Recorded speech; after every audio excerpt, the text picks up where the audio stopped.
And now, here's your host of Shaping Success, Wes Tankersley. What is up, everyone? Welcome to Shaping Success. I'm your host, Wes Tankersley. If you can do me a favor right now, if you're watching this live, please do a watch party. If you're listening to it on the podcast, please do a like, share, and review. Help me to grow the show and reach more people. This is episode number 79. My guest is Brandon Mouw. Brandon was diagnosed as a type 1 diabetic at the age of 3. He didn't let that hold him back. He went on to become a teacher, then a lawyer, and this is kind of where the story begins. Brandon, welcome to the show. Hey, thank you so much for having me. It's good to have you on. You've got this story that is just amazing, and I think that everyone should hear it. Can you give us a little background on yourself? Yeah, I was born and raised in Southern California on a chicken ranch. And as you said, diagnosed as a type 1 diabetic at the age of 3. I went on after the family sold the business to become a high school teacher. And then 3 years later went to law school. And that's kind of where my diabetes turned into this crazy monster of a thing. And technically I shouldn't be alive right now. Well, before we get into that part, because that's a big story that I want to discuss, let's talk a little bit about who you were before this whole thing went happen. So you went to high school and then you decided to become a history teacher. You also did some theology as well. You have 2 degrees in that before the law school. Can you talk a little bit why you chose to be in education and those 2 as your majors? Yeah, so the whole point of me growing up and working on our chicken farm, and we would raise chickens from day one when they would hatch until they could lay eggs. And then we would collect eggs, wash them, candle them, package them, and then sell them. And so that was my life. And I was supposed to take over the business later in life. But the issue was that a bird disease came through and the government came in and killed all of our chickens. They gassed them because they didn't want the disease to continue to spread. And it put us out of business overnight. And so we ended up having to sell the property. And then I was left with trying to figure out what the heck am I going to do with my life after that. And so it was kind of one of those go and find yourself situations. And I ended up going to Calvary Chapel Bible College here in Southern California to learn about theology and kind of give myself just a break to figure out what to do. And then from there, I thought I really enjoyed history. And I enjoyed the aspect of teaching it in my own unique way. And so I went on to teaching. And I enjoyed it, and I was very happy with it, except it wasn't enough. I didn't feel challenged. Dealing with the administration was very difficult for me, coming from such an independent background to have to deal with so much being told what to do, and then everything is last minute, and not being allowed to really run a classroom like I wanted to. And so I thought I got to do something different. And I thought I'd shoot for the stars. And I applied to law school. And that's kind of like the progression of what ended up happening. I never thought I would end up going to school in the first place, but I had to do something after the business was sold. So kind of like just rolling with the punches and figuring it out as I went. It's amazing because I was a teacher, and listening to that story about all the stuff that you went through being a history teacher and everything like that, it's the same feelings I had. I did it for 4 years, but there was so much stuff that they didn't allow you to teach kids anymore. So I can completely understand that. So the whole time that you went through raising the chickens and getting to high school and things like that, you're a type 1 diabetic. Can you tell people the difference between type 1 and type 2? Because I don't know that a lot of people know. They just know that someone's diabetic, right? Right. So there are 2 classifications of diabetes, type 1 and type 2. Type 1 means that your pancreas pancreas is what controls your body. It creates insulin, it breaks down your food, it delivers energy throughout your body. It adds to cell regeneration. It basically allows you to function as a live human being. And when your pancreas fails, you are then a type 1 diabetic. Your body doesn't have insulin, and you have to supplement that by taking insulin injections because your body cannot produce it. and you need those insulin injections to live, and they have to be precise and exact, or it will cause you to have high or low blood sugars and cause you pain and suffering if you don't have well-controlled diabetes. And then you have type 2 diabetes, which makes up, I think, it's like 60 million. It makes up about 25 to 30 million people here in the United States are type 2 diabetic, which means that your pancreas doesn't make enough insulin. It makes insulin, but just not enough for what your body needs.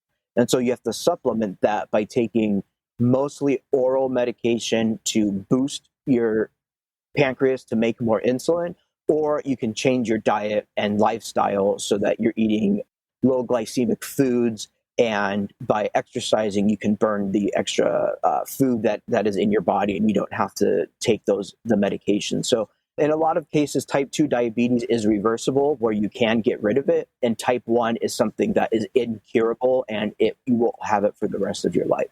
And so you grew up, from a 3-year-old having to give yourself insulin, correct? Correct. And so how did that affect the things that you did? Were you able to play like sports and participate in other activities that other kids were able to, or did that make it a little bit tough? Yeah, I was able to live a completely normal life. I had to test my blood about 6 times a day. And when I was diagnosed in 1987, it was far different than it was today. The Lancets to test your fingers, especially when you're really young with such small fingers, the Lancet needle was so thick that my fingers would just bleed for days. And so every finger I would have like Band-Aids over to prevent the bleeding. And that was just my normal life until they made the Lancets thinner and then technology got better. But outside of that, I was able to play sports, and my parents knew that the risk of the high and low blood sugars, because the more you exercise, the more energy you exert, your body burns through insulin quicker. And so you tend to have the low blood sugar. And to fix the low blood sugar, you need to eat sugar.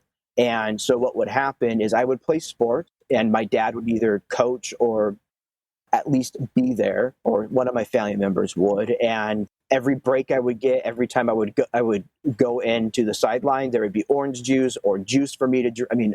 Oranges or juice for me to drink, because if I wasn't consuming that while I was playing sports, I would have the low blood sugar. So, and for the most part, no one would know I was a diabetic. It wasn't something you wore on your sleeve. You didn't want people to know. It was kind of looked down upon when I was growing up, but it didn't stop me. I had the support of my parents, and they made sure that I was able to do everything that was necessary. And I'll bring this up as well. Like in school, when other students were having birthday parties, they would bring cupcakes to school. My mom was aware, and then she would make sure that I had something that was appropriate for a diabetic to eat at the time there for me, so that I didn't feel like I was left out. So I don't feel like my childhood was different. I just embraced the diabetes and just the things that I needed to do to manage it. And I had a great childhood. So where did it go from there? Because we talked about, the childhood was pretty easy, but then you got into law school and something happened. Where did it go from there? Because normally you can just continue to supplement your insulin, you're good to go, but you had something else happen. Tell us about that. Yeah, so a diabetic, you can be a well-controlled diabetic and live a completely normal life. It's an autoimmune disease, and there are secondary things that happen along the way, but you can live a completely normal life, and that's what I was doing. Everything was great. I was a well-controlled diabetic, feeling good, living my best life, and here I am in high school, and all of a sudden I feel this pain on my left side.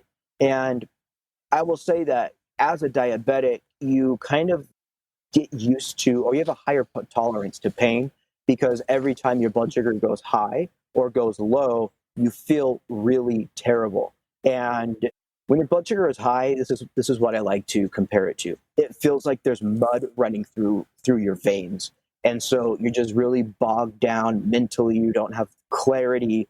You just don't feel well. And so once you get the blood sugar under control, then your body has to recover and feel better. And then when your blood sugar is low, it's like you were like really, really, really drunk.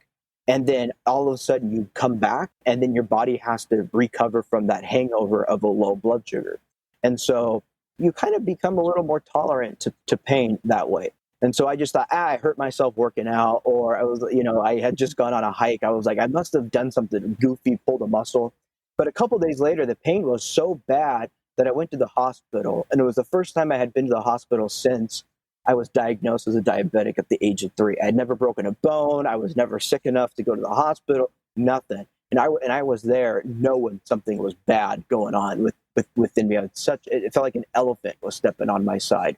And it turned out that I had 2 kidney stones the size of my thumbnail in my left kidney, and one had dislodged from wherever it was developing and was preventing the urine from coming out of my kidney going into my bladder. And because I waited almost a week before going in, I was also septic, and my kidney was extremely enlarged. And so that's kind of the turning point of my diabetes, is the kidney issue, because they were never able to resolve or fix that kidney. They were able to remove the kidney stones, but it left too much scar tissue and the kidney scarred up. And they went in and tried to fix it. And then a few months later, they cut out about 1/4 of the kidney and reattached it. And then a year later, it was determined that it was completely dead and they needed to remove it. And so I had the kidney removed, and kind of by messing with the kidney for so long, my body no longer could process insulin correctly.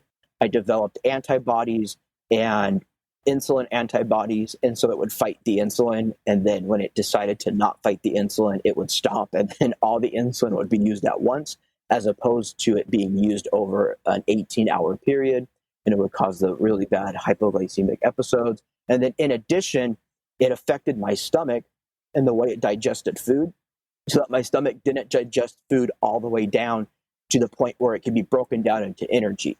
And so there were 2 different things I was trying to battle at the same time, which then caused me to no longer be a well-controlled diabetic. And then I became what is known as a brittle diabetic. And that means that no matter what you do, no matter if you're eating 10,000 calories a day or you're eating absolutely nothing, your blood sugar will decide to go extremely high or extremely low, and insulin does not work accordingly. And that's what I ended up becoming after the kidney stone issue. So does brittle diabetic, what does that mean, other than that has nothing to do with like your bone structure, right? Like you don't become more susceptible to like breaking bones and things like that.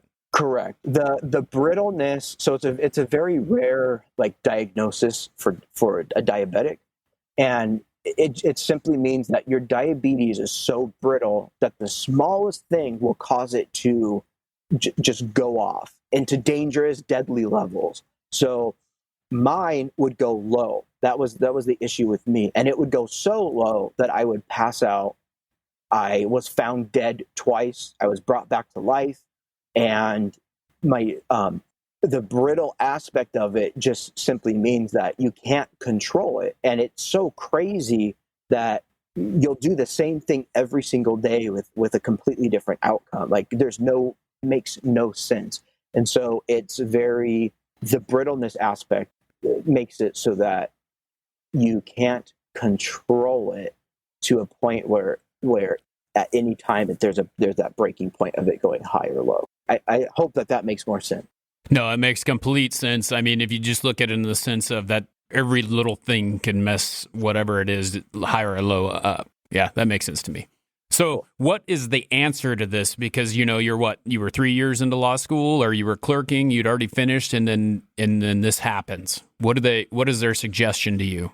Yeah, so the suggestion, so when you're in that situation of such low blood sugars, and you legitimately cannot function, and you're constantly recovering from those low blood sugar hangovers, you can't live a normal life. You try, but it starts taking a toll on you, because your body is literally shutting down every single time, and it has to restart. And so the idea was to first try to prevent the low blood sugars from happening at all. And that was by getting on as minimal amount of insulin as possible and eating as much food as I could to try to keep that blood sugar up high. And by doing that for long enough, the hope was that my body would reset. But the issue was, because of the antibodies, no matter how much insulin I took, no matter how little insulin I took, the antibodies would hold on to the insulin and my blood sugar would go up, but then it would release all the insulin at once and then my body would crash. And so there really was no rhyme or reason as to trying to keep my blood sugar up, because we couldn't do anything about the antibodies that were attacking the insulin. And so then it became a matter of trying to figure out how to control the low blood sugars through different types of insulins, different dosing, adding different eating regimens into it. And ultimately came down to me drinking Gatorade and juice constantly, just sipping on it all day long to try to elevate that blood sugar. And that was the only thing keeping me alive. And after trying every treatment that there possibly is that anyone could think of, I went to health gurus, I went to Western medicine healers, any doctor you can think of, I went to. It was finally determined that the only way to do it, this was the last case scenario, was a pancreas only transplant. And they're very rare and they're very expensive, because under the Affordable Care Act, it's an optional coverage. And so insurance companies choose the option to not cover it. And it's $250,000 to have a pancreas only transplant. And so that's where it led. After treatments and diagnosis, it led to, we have no other option for you but to go to the last case scenario and hope it worked. And so that's where I was kind of left. And so with that, you ended up getting this transplant, but you had to find a creative way to make it happen. What did you do to get the funds to do this? Because it's not a cheap fix. No. And especially when, here I'm fighting insurance, I'm suing everybody trying to get that covered, because insurance companies claim they cover all medically necessary things. And I finally got a ruling and a letter that stated, while we agree that your procedure is medically necessary, it is an optional coverage in the Affordable Care Act, and we choose not to cover it. Therefore, you are not approved for the surgery. And so that leaves me with having to cover all costs. And I don't come from wealth. I don't come from money. I had just graduated law school. I wasn't working at the time because I was too sick. I couldn't drive. And I didn't know where to start to raise the money. However, my roommate that was living with me at the time, to check on me, to make sure that I would be up in the morning, because if I wasn't, there was an emergency and a problem going on. She had done a lot of fundraisers online before to raise money for her to go and help build wells. And she was really involved with a lot of things where she would go and help other people and have to fundraise for that. And she basically told me, you need to crowd fundraise online. And my immediate response was, hell no, I'm not doing that, because to me, it seemed weak. It seemed something that was out of character for me. No one knew I was a diabetic. No one knew I was having these problems. Yet I was fighting this battle all alone. And the only way to actually get $250,000, because I couldn't take out a loan, my family didn't have anything to help. And the most we could probably raise if we sold everything would maybe be $20,000, which wouldn't help. And so it eventually came down to me having to be vulnerable and put my story online and to start sharing it with people and let them know the state that I was in, and making the ask of, hey, I need your help. This is why. Please help in any way you can. Share the story. And what the most amazing thing happened, people started to give money, and they started to share my GoFundMe page, and people started donating, and I got messages, and friends, family, strangers started donating. And within 3 months, I raised that $250,000 through some miracle, through whatever reason it was meant to be, because I know that most crowd fundraisers are not successful. It's very hard to raise money online. And that was what I thought would happen, that I would put it on there and it would go nowhere. That's what I was told what would happen. I was also told by the hospital that try to raise the money, see what happens, and get back to us when you have it, as kind of like a dismissive, like, like you're not gonna be able to do it because they've never seen it done before. And when I called them and said I have the funds, they said, you're the first person to have ever legitimately fundraised the $250,000 for the transplant. And so as soon as I gave them that money, I was listed for the transplant. And so how long did it take to get that transplant? I mean, that's amazing that you were able to get the funds in 3 months. It's just great that people were willing to help out. But then you have this process of you're on the list and you got to wait. What was the wait time for getting that transplant? Yeah, so the wait time for a pancreas-only transplant, because it's very rare. There are a lot of extra pancreases that go on because they don't transplant them that often. So the wait time is the day you're listed up to 5 years. And so you don't know. It's all based on the blood type match and your HLA, which is aspects of your blood that are put in with a deceased donor's blood together to see how the blood reacts, to see if you can be a match or not. And my wait time ended up being 2 months. So 2 months after I was listed, I got a phone call the day after Christmas, and they said, "Are you ready for a transplant? Are you ready for a new pancreas?" And I was like shocked at how quick I got that phone call, because I was thinking I was going to have to wait years, because the average person waiting for a kidney has a 10-year wait list while they're on dialysis. And so I just assumed it was going to take a long time. And so I just was in a mode of survival. Just don't die until I can get this transplant. And I got the call the day after Christmas in 2018, and I went in, and within 20 minutes, I was under anesthesia having that transplant done. That's crazy. That's amazing that it was that quick, What happens after you get this transplant? I mean, are you no longer insulin dependent? Do you have to still test yourself and give yourself insulin every single day, or a couple times a day? Or are you just, it's one of those things where your just body knows how to process it? So one of the where the donated pancreas now takes over the inside of my body. And so I no longer am an insulin-dependent diabetic.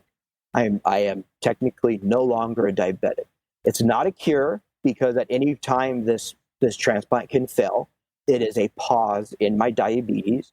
If something goes wrong, I go right back to the situation where I was in, which would likely be death, because I have my body has been through so much. It really can't take it. And so I now no longer have to take insulin, and my blood sugars are no longer so low where I am literally on the brink of death every single day. But now I exchanged insulin for having to take immunosuppressant medication, which brings my immune system down to not fight the organ. And it also makes me immunocompromised. And the medication has a lot of side effects. But regardless of all of that, this process was definitely worth it. And it really showed me that I'm alive for a reason. Someone had to die for me to live, and I am forever grateful for that. Being an organ donor is probably one of the most brilliant and selfless things that you can do as a human being, because you're saving other people's lives. And I get to live on because of someone else's sacrifice, in addition to lots of people giving and investing in me. And so now since I am no longer insulin dependent, I feel great. You wake up feeling like Superman, because your body is functioning correctly for the first time in so many years. And it allows me now to literally live life, as opposed to just letting life dominate me based on side effects and things like that. Now I get to decide what I want to do with my life, and I get to decide what my health looks like, and I get to decide how my life is lived. You mentioned that it was a pancreas only is very rare. What are they exchanging when they normally? Is it kidneys too with the pancreas when they do that donation or that surgery, or what is it normally? Yeah, so because it's not covered by almost every insurance company, they don't do it, because people just flat out can't afford it. They can't raise the funds for it, number one. And number two, it pancreas transplant is covered if it's done at the same time as another organ or after another organ transplant. And so generally a person who's a diabetic, they go into kidney failure at some point because the kidneys get attacked first. And when they get on the transplant list, they are able to give them the pancreas and the kidney at the same time. And that's covered by insurance. Or if you needed a liver and a pancreas, that's covered by insurance. And so usually it's covered if it's done in tandem. But it's still very rare. A pancreas only transplant, they do less than 100 of them per year in the United States. And only a few hospitals actually do them because they don't have the highest success rate of all the organs. I'm sure there's a good reason for it, but it just doesn't make sense to me. I mean, if you need something, you need something. It shouldn't have to be two things when one thing is wrong. It just doesn't make sense. Right. And that was, I had to learn that the hard way. And they said, well, can't we just wait till your other kidney fails? And I was like, no, my other kidney is great. Like, why are we going to wait till that thing fails? I can't live my life in this state of not functioning and not living. And so 3 years later, kind of after going through all that, I was able to get that transplant. And the nice thing about it is I found a hospital, Mayo Clinic in Arizona. They understood the situation that I was going through. And they said, no, like, you need that pancreas now. And it has to be done because that's what's going to save your life. And, but yeah, so it's really rare because of those things, because hospitals are private and they survive off statistics, and they need good statistics, and they don't want you to be a failure. And they don't want to, if you're a high risk patient, they don't want to give you an organ donate or an organ surgery or an organ transplant that's going to fail or have the possibility of failing. And so it's like this very delicate balancing act that you have to play with the health system, because if you're just unhealthy, they don't care, because you're not going to be a good statistic for them. And then they can't claim, we have a whatever percentage success rate because you're one of the failures. And so you kind of come down to whether you can be a success or not. And it's really sad that that's what it's based off of. Well, it's crazy. You got your pancreas transplant, and now you're kind of moving on. Where does this take you? I've seen you've been a guest on lots of podcasts. You're doing a little bit of speaking. What is the next steps for you as you move on with this new lease on life? I'm at a point now where I am open to do things. But what I found out going through the process was that there was not a lot of information about people who have been through what I have been through. The hypoglycemic unawareness is very common within diabetes, but people aren't openly talking about it. And since I had to become so public with my information on social media, it brought a lot of attention from other people who are diabetics or who have the hypoglycemia unawareness and are going through similar things as me. And it kind of opened up a new opportunity for me to share my journey, to allow it to be a motivational aspect, and to get me into speaking and sharing my story, and to let people know that, hey, I came out of the impossible. I was told that what I went through was impossible. I was told, death was imminent. I had technically died twice. And now I feel good and I am alive. And so that kind of has put me on this different path of raising awareness, speaking, sharing my story, and just letting people know that they're not alone in their suffering, that it's okay to make that ask if you need help, and it's okay to be vulnerable. And in addition, I am also a consultant, and outside of doing those things, I just enjoy life. I golf, I surf, I exercise, I do whatever is needed to bring joy to my life, because at any time it can be taken away. And that's kind of like my mentality right now. That'll probably change when I find a new passion project or something like that, but that's where I'm at right now. Well, the great thing is now you have that opportunity, so you're able to continue to follow those dreams no matter what they be. So if someone was wanting to have you as a speaking engagement, or if you have speaking engagements coming up, or they want to find you, where can they find you? Find me on BrandonMouw.com. That's spelled M with a Mary, like M for Mary, OUW, BrandonMouw.com.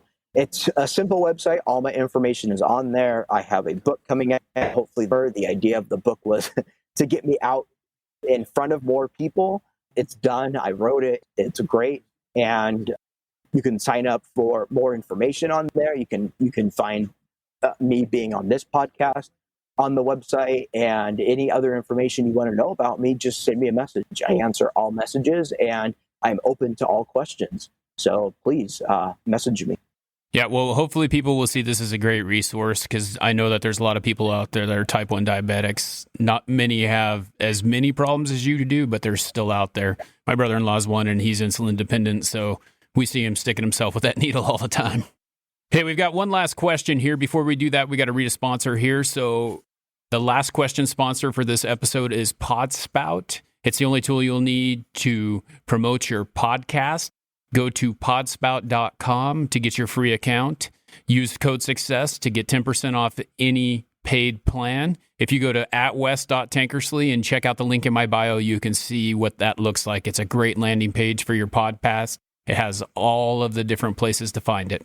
So, Brandon, the show is called Shaping Success. We ask every guest the same question. And that question is, what is the shape of your successes that is different for every single person? Could be money, cars, living in a mansion, or just general happiness. What is the shape of your success? The shape of my success is that I really only care about happiness. And so I do what makes me happy. I discovered the hard way that life isn't all about climbing the ladder, making the money, having items to show my success. Success is shown in different ways, and I am happier now than I've ever been because I take the time to do what I need for myself. That doesn't mean I'm selfish. I make plenty of time for other people, but I do what makes me happy as opposed to what makes other people happy. And that is what made me a success. Well, that's an awesome answer. Hey, I wanted to say thank you for taking the time to be on the show today. It's great getting to hear your story, and hopefully it helps many people. I hope so too. And thank you so much for having me on, Wes. I really appreciate it. Yep. All right, everyone. Well, that is the end of the show. Until next time, I want to challenge you to find the shape of your success.